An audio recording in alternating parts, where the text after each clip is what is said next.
good afternoon, everybody. It's Desert Redneck's Garage coming to you with our next project. I know it's been a little while, but we did work on a couple other projects that we missed filming, such as doing the trenching out to the shop so that we run some power out here. We do got power now. We got a little sub panel back here behind this back door, and we just need to do the conduit inside to get the outlets everywhere. The other project that we did was a trailer. We did an axle swap on a trailer that had a bent axle.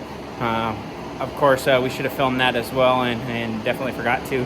But today's project, we are working on a flatbed trailer. So we got a new toy, got rid of the razor, got a new toy, and got a nice four-seater sandrail. And the trailer is too narrow for the sandrail. So what we're going to be doing is cutting these rails off with the angle iron, taking it off, and taking the C-channel that we just picked up and widening out the trailer along with reinforcing the fender well so that the sandrail can drive up on it. So today that'll be the project. We're gonna go through and do all the removal of the sides on both sides and get this hopefully welded on all four sections in front of the fenders, behind the fenders, and then reinforcing on top of the fenders with some plate that we got as well. So stay tuned. And just to give you guys a heads up, we still do have the car. We're still waiting. It's definitely been pretty hot out here in Arizona, pushing like 130 probably in this shop. We're looking at also getting a vent for the top of the shop back there, putting in a vent so we can blow some fresh air in here, because it is sometimes pretty crazy on how hot it is in this box. Even touching anything on the ground, picking up anything, even some of the shelves back here, the plastic's warping, the metal, any metal tools are just excruciating to even handle. So we've kind of postponed doing a lot of stuff in the shop. It is hopefully going to start getting cooler this winter, and so you'll definitely see some more progress on some of the projects that we're doing. All right, so stay tuned. We'll give you an update here in just a little bit. Hey guys, this is the next day at Desert Redneck's Garage. We kind of cut it short a little bit yesterday because it definitely got way too hot working on the trailer. We got about halfway through cutting on some of the rails, but I came out this evening and got this whole side removed from here all the way to the back here. So we got all that taken off. Now my biggest thing right now that I'm trying to decide on is this piece of angle iron here comes up probably about 5 to 6 inches on one side, and then probably about 3 inches underneath it. And I'm debating if I'm going to be adding this C-channel to the side, because that's what we're going to use to drive the sandrail on to extend the trailer out wider. And what I'm trying to figure out is if I'm going to attach it. I'm going to show you guys right here.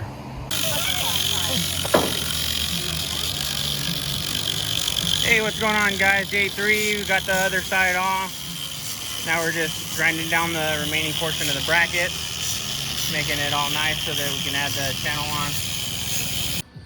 So I got this piece ready to go, attached to the side of the trailer. This is going to be the outside that the car can drive up on, and then we're going to reinforce the fenders here for the car to go up and over, because these fenders are just not going to be able to hold the weight of the sandrail. And so we will finish mounting that side on there, and then we'll come over here. I have both other pieces for the front cut, and those will go there. I'm also going to do some cross bracing or some bracing underneath, especially with that long of a span. I don't want the weight to be flexing on these too much. I'm probably going to do a single one back here as well, just to support it underneath a little bit better. But that's the update on it right now. Hey, what's going on, Desert Redneck Garage? Working on the trailer again. I know it's been a couple days. We've kind of postponed it. We were slowly working on some up in the front. With the C-channel, we got both sides on. Did some bracing underneath here, as you guys can probably see there, just because of the long span of the C-channel. I know we're only going to have the front end of the sandrail on here, but we just wanted to brace it up, and then we took our flat strap, reinforced the fenders here. So I'll take a look and show you guys that. All right, guys, so we got the flat strap up and over the fender. We were thinking about making a 3-piece, but we kind of just did a gradual slope, and then we're going to add some step ups on there to make it a little bit easier going up and over the fender. And then we also did some bracing underneath here. Jonathan got that in there.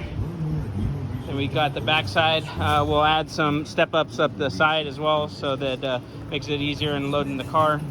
We just extended the angle iron in the back, give it a nice spot for the ramps to be able to hook on, and then we'll redo the ramps with a piece of angle on there. We still got the other side to do. We used some of the angle iron from the sides that we cut off.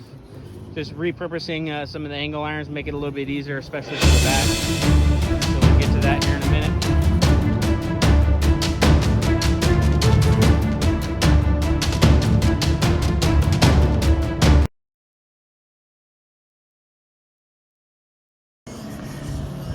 See, this is what you got to do when your piece of metal doesn't want to line up with the outside of the fender. Had to do the same thing with the front on this piece. I think the fender was maybe bent down a little bit, but take a heavy duty ratchet strap.